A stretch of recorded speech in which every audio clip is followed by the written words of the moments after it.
Good morning, students. Welcome to the YouTube channel of Farooq Higher Secondary School, Farooq College. I am Deena Begum, Department of Zoology. നമ്മൾ കഴിഞ്ഞ ക്ലാസ്സിൽ പഠിച്ചത് oogenesis ആയിരുന്നു. അപ്പോൾ രണ്ട് തരത്തിലുള്ള ഗാമീറ്റോജെനിസിസ് ഉണ്ട്, സ്പെർമറ്റോജെനിസിസും oogenesisഉം. അതിൽ രണ്ടും നിങ്ങൾ പഠിച്ചു കഴിഞ്ഞു.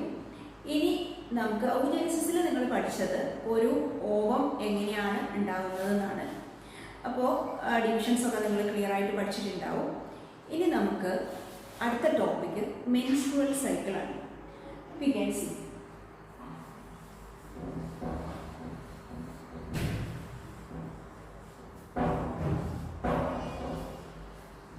What is menstrual cycle? നിങ്ങൾക്കറിയാം, ഹ്യൂമൻ ഫീമെയിലിലും അതേപോലെ തന്നെ പ്രൈമേറ്റ്സിലും കാണുന്ന റീപ്രൊഡക്റ്റീവ് സൈക്കിളിനെയാണ് നമ്മൾ മെൻസ്ട്രുവൽ സൈക്കിൾ എന്ന് പറയുന്നത്.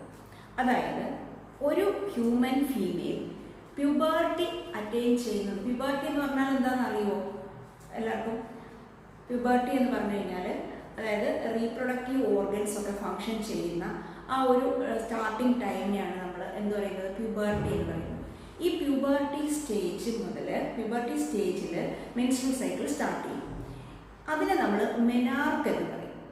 പ്യൂബർട്ടി സ്റ്റേജിൽ മെൻസ്ട്രുവൽ സൈക്കിൾ സ്റ്റാർട്ട് ചെയ്യുന്ന ആ ഒരു സമയത്തിന് നമ്മൾ മെനാർക്ക് എന്ന് പറയും. ഇനി ഓരോ ഹ്യൂമൻ ഫീമെയിലും ഏതാണ്ട് ഒരു 50 ഏജ് ഒക്കെ ആകുമ്പോഴേക്കും ഈ മെൻസ്ട്രുവൽ സൈക്കിൾ സ്റ്റോപ്പ് ആവും. ആ ഒരു ടൈമിനെ നമ്മൾ മെനോപോസ് എന്ന് പറയും. മെനാർക്ക് മുതൽ മെനോപോസ് വരെയുള്ള ആ ടൈമിൽ ഓരോ ഹ്യൂമൻ ഫീമെയിലും റീപ്രൊഡക്റ്റീവ് ഈവൻറ്റ്സ് 28 ഡേയ്സിൽ റിപ്പീറ്റ് ചെയ്യുന്ന സൈക്കിളായിട്ടാണ് കാണുന്നത്. ഈ സൈക്ലിക് ചേഞ്ചസിനെയാണ് നമ്മൾ മെൻസ്ട്രുവൽ സൈക്കിൾ എന്ന് പറയുന്നത്. ക്ലിയർ ആയോ? അതായത് മെനാർക്ക് മുതൽ മെനോപോസ് വരെയുള്ള അതായത് ആ പീരീഡിൽ ഓരോ 28 ഡേയ്സിലും സൈക്ലിക്കായിട്ട് നടക്കുന്ന ചേഞ്ചസിനെയാണ് നമ്മൾ മെൻസ്ട്രുവൽ സൈക്കിൾ എന്ന് പറയുന്നത്. ഈ മെൻസ്ട്രുവൽ സൈക്കിളിന് 3 സ്റ്റേജസ് ആണ് ഉള്ളത്. ഒന്നാമത്തെ stage menstruation.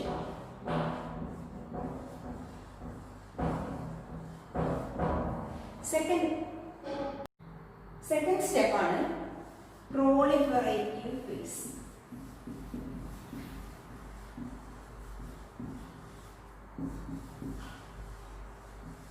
And third step secretory phase. അപ്പോൾ മെൻസ്ട്രുവൽ സൈക്കിളിന് 3 സ്റ്റേജസ് ആണുള്ളത്: menstruation, proliferative phase and secretory phase. Now we can see them one by one. First we can see what is menstruation. You know, during ovulation, secondary oocyte is released from the ovary and it is collected by the fallopian tubule and move through the fallopian tubule towards ambulary isthmus region. When it reaches the ambulary isthmus region, the ovum waits for sperm. If sperm is not entering to the female reproductive system, or if the ovum do not have secondary oocyte, ovum എന്ന് പറയുന്നത് secondary oocyte സ്റ്റേജിലാണ് ഉള്ളത്. ഈ secondary oocyteനെ ഒരു sperm meet ചെയ്യുന്നില്ല എന്നുണ്ടെങ്കിൽ ഈ ovum dies within 2 days and all the preparations taken by the uterus for receiving an embryo is expelled from the body along with the dead ovum. മനസ്സിലായോ എന്താ പറഞ്ഞത്? അതായത് ഓവം സെക്കൻഡറി oocyte ഫെലോപ്പിയൻ ട്യൂബ്യൂളിൽ കൂടെ move ചെയ്ത് ampullary isthmus റീജിയനിൽ wait ചെയ്യും. ഒരു സ്പേമുമായിട്ട് അത് മീറ്റ് ചെയ്തിട്ടില്ല എങ്കിൽ ഈ സെക്കൻഡറി oocyte നശിച്ചു പോകും. അപ്പോൾ ഈ സെക്കൻഡറി oocyte ഒരു എംബ്രിയോ ആവും എന്നുള്ള പ്രതീക്ഷയിൽ യൂട്രസിൻ്റെ ഉള്ളിൽ ഒരുപാട് പ്രിപ്പറേഷൻസ് ചെയ്തിട്ടുണ്ടാവും. അതായത് ഒരു എംബ്രിയോയെ റിസീവ് ചെയ്യാൻ വേണ്ടി യൂട്രസ് പ്രിപ്പയർഡ് ആയിട്ടിരിക്കുന്നുണ്ടാവും. അതായത് ഒരുപാട് ടിഷ്യൂസ് ഒക്കെ ഡെവലപ്പ് ചെയ്ത്, ഒരുപാട് ബ്ലഡ് വെസൽസ് ഒക്കെ ഡെവലപ്പ് ചെയ്ത്, ഗ്ലാൻസ് ഫോം ചെയ്ത്, അങ്ങനെ യൂട്രസ് എംബ്രിയോയെ റിസീവ് ചെയ്യാൻ വേണ്ടി വെയിറ്റ് ചെയ്തിരിക്കുന്നുണ്ടാവും. അപ്പോൾ ഈ ഓവം അല്ലെങ്കിൽ സെക്കൻഡറി oocyte ഒരു ഓവമായി ഫെർട്ടിലൈസേഷൻ നടന്നിട്ടില്ല അല്ലെങ്കിൽ ഒരു സ്പേമിനെ മീറ്റ് ചെയ്തിട്ടില്ല എന്നുണ്ടെങ്കിൽ ഈ ഓവം നശിച്ചു പോകും. അപ്പോൾ ഈ യൂട്രസ് ചെയ്തു വെച്ച പ്രിപ്പറേഷൻസ് ഒക്കെ വെറുതെ ആവും. അപ്പോൾ ഈ യൂട്രസിനുള്ള ഉണ്ടായിട്ടുള്ള പ്രിപ്പറേഷൻസ് എല്ലാം നശിച്ചു പോകും, അതായത് ഓവം നശിച്ചു പോയി. അപ്പോൾ പിന്നെ പ്രിപ്പറേഷൻസിൻ്റെ ഒന്നും ആവശ്യമില്ല. അപ്പോൾ ഈ പ്രിപ്പറേഷൻസ് ഒക്കെ ഈ ഡെഡ് ഓവത്തിനോടൊപ്പം ബോഡിയിൽ നിന്നും എക്സ്പെൽ ചെയ്യപ്പെടും, പുറത്തേക്ക് പോകും. ഇതിനെയാണ് നമ്മൾ മെൻസ്ട്രുവേഷൻ എന്ന് പറയുന്നത്. അതായത് യൂട്രസിൻ്റെ ഉള്ളിൽ ഒരു എംബ്രിയോയെ റിസീവ് ചെയ്യാൻ വേണ്ടി വെച്ചിരുന്ന പ്രിപ്പറേഷൻസ് ഒക്കെ ഓവം നശിച്ചു പോയി എന്ന് കാണുമ്പോൾ ആ നശിച്ചു പോയ ഓവത്തിനോടൊപ്പം യൂട്രസിൽ നിന്നും ഈ പ്രിപ്പറേഷൻസ് ഒക്കെ എക്സ്പെൽ ചെയ്യപ്പെടുന്ന അല്ലെങ്കിൽ പുറത്തേക്ക് തള്ളപ്പെടുന്ന ആ പ്രോസസ്സിനെയാണ് നമ്മൾ മെൻസ്ട്രുവേഷൻ എന്ന് പറയുന്നത്. ഈ menstruation that last for about 1 to 5 days. Menstruation ഏതാണ്ട് 1 to 5 days ആയിരിക്കും ഉണ്ടാകുക. ഇനി മെൻസ്ട്രുവേഷൻ കഴിഞ്ഞാൽ യൂട്രസ് ക്ലിയർ ആയി. ഇനി അടുത്ത പ്രോസസ്സ് എന്താണെന്ന് വെച്ചാൽ 6th day onwards next phase start. That is the proliferative phase അല്ലെങ്കിൽ പ്രോളിഫറേറ്റീവ് ഫേസ് അല്ലെങ്കിൽ ഫോളിക്കുലാർ ഫേസ് എന്ന് പറയും. Follicular phase. ഈ പ്രോളിഫറേറ്റീവ് ഫേസ് അല്ലെങ്കിൽ ഫോളിക്കുലാർ ഫേസ് എന്ന് പറഞ്ഞാൽ പിറ്റ്യൂട്ടറി ഗ്ലാൻഡിൽ നിന്നും FSH എന്ന് പറയുന്ന ഹോർമോൺ പ്രൊഡ്യൂസ് ചെയ്യപ്പെടുകയും, FSH എന്ന് പറഞ്ഞാൽ എന്താണെന്ന് അറിയാലോ, ഫോളിക്കിൾ സ്റ്റിമുലേറ്റിംഗ് ഹോർമോൺ എന്നാണ്, നിങ്ങൾക്കറിയാം. ഈ FSH എന്ന് പറയുന്ന ഹോർമോൺ പിറ്റ്യൂട്ടറി ഗ്ലാൻഡിൽ നിന്നും ഓവറിയിലേക്ക് എത്തുകയും ഓവറിയിലുള്ള ഫോളിക്കിൾ സെൽസിന്റെ ഡെവലപ്മെന്റിന് കാരണമാവുകയും ചെയ്യും. അതായത് പിറ്റ്യൂട്ടറിയിൽ നിന്നും ഫോളിക്കിൾ സ്റ്റിമുലേറ്റിംഗ് ഹോർമോൺ പ്രൊഡ്യൂസ് ചെയ്യപ്പെടുകയും അത് ഓവറിയിലെത്തി ഓവറിയുടെ ഫോളിക്കിൾ സെൽസിന്റെ ഡെവലപ്മെന്റ് നടത്തുകയും ചെയ്യും. അപ്പോൾ ഈ ഡെവലപ്പ് ചെയ്യുന്ന ഫോളിക്കിൾ സെൽസിൽ ഏതെങ്കിലും ഒരു ഫോളിക്കിളിന്റെ ഉള്ളിൽ ഒരു ഓവം ഡെവലപ്പ് ചെയ്യാൻ തുടങ്ങും. അപ്പോൾ പ്രോളിഫറേറ്റീവ് ഫേസിൽ ഒരു പുതിയ ഓവത്തിന്റെ ഫോർമേഷനാണ് നടക്കുന്നത്.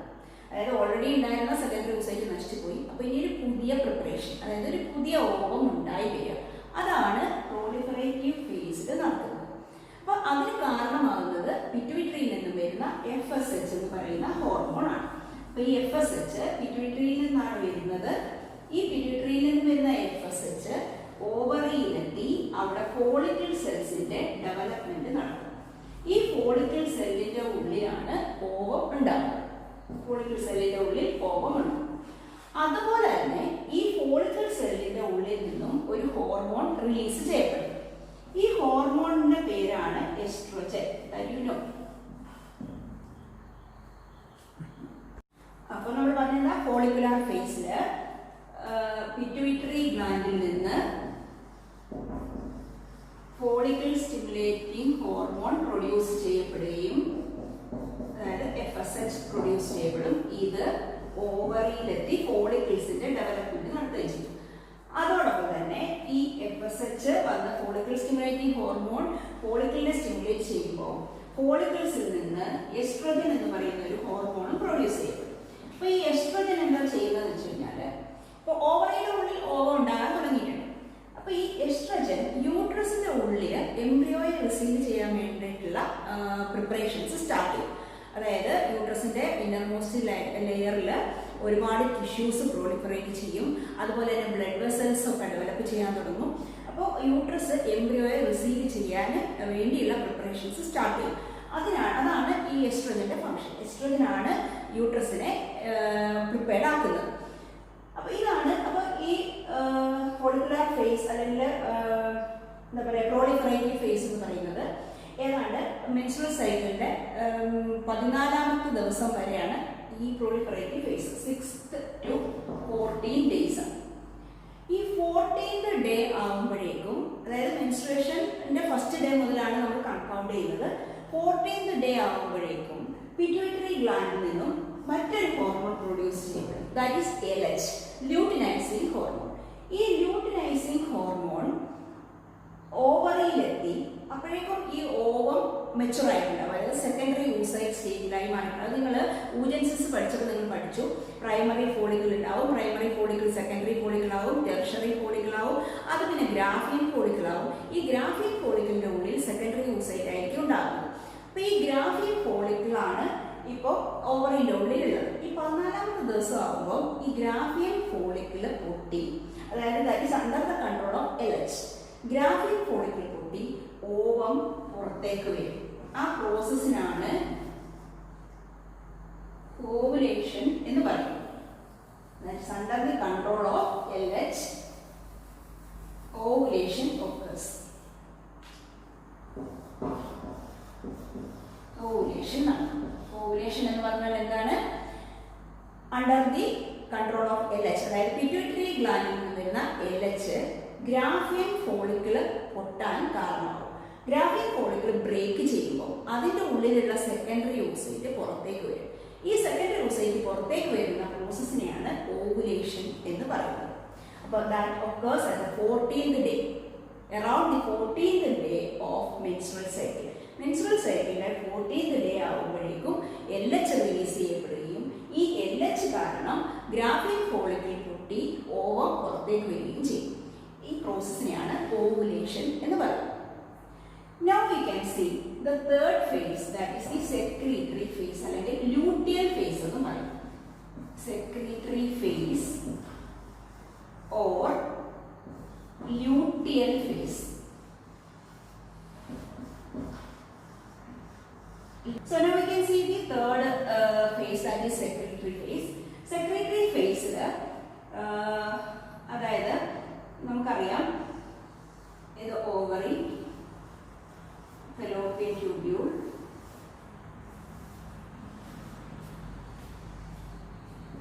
ഇങ്ങനെ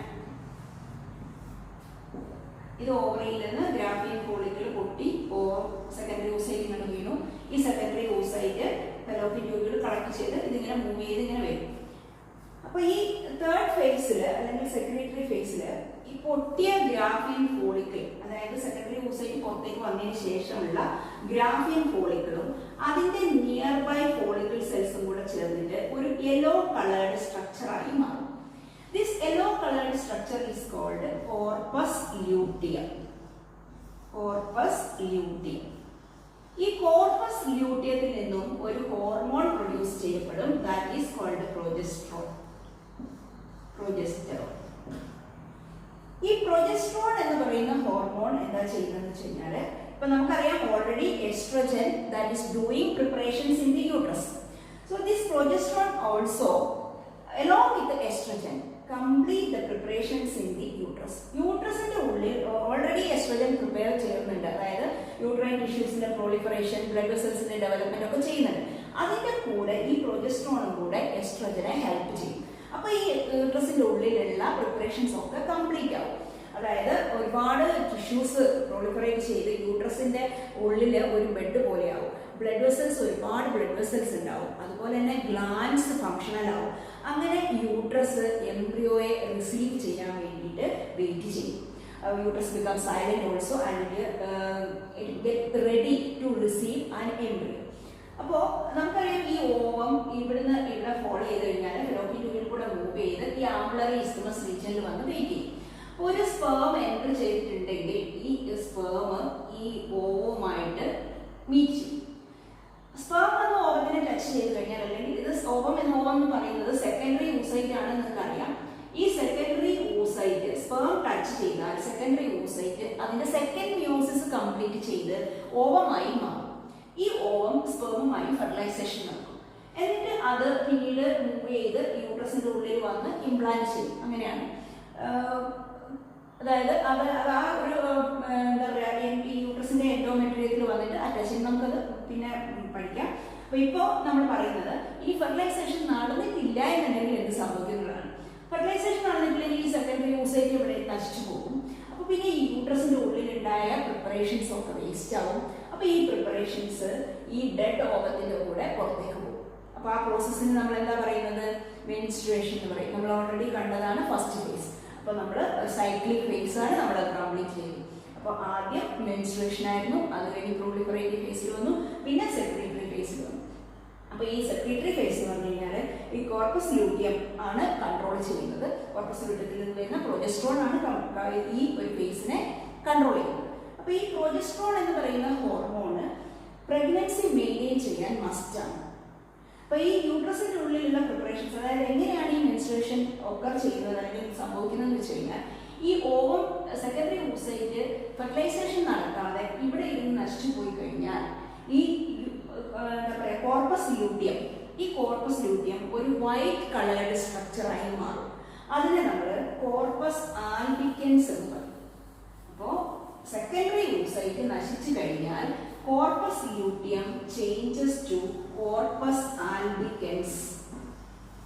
ഈ കോർപ്പസ് ആൽബിക്കൻസ് എന്ന് പറയുന്ന ഈ സ്ട്രക്ചറിനെ പ്രൊജസ്ട്രോൺ പ്രൊഡ്യൂസ് ചെയ്യാൻ കഴിയില്ല. അപ്പോൾ പ്രൊജസ്ട്രോൺ ഇല്ലാതെ വരുമ്പോഴാണ് ഈ യൂട്രസിൻ്റെ ഉള്ളിലുള്ള പ്രിപ്പറേഷൻസ് ഒക്കെ നശിച്ചു പോകുന്നത്.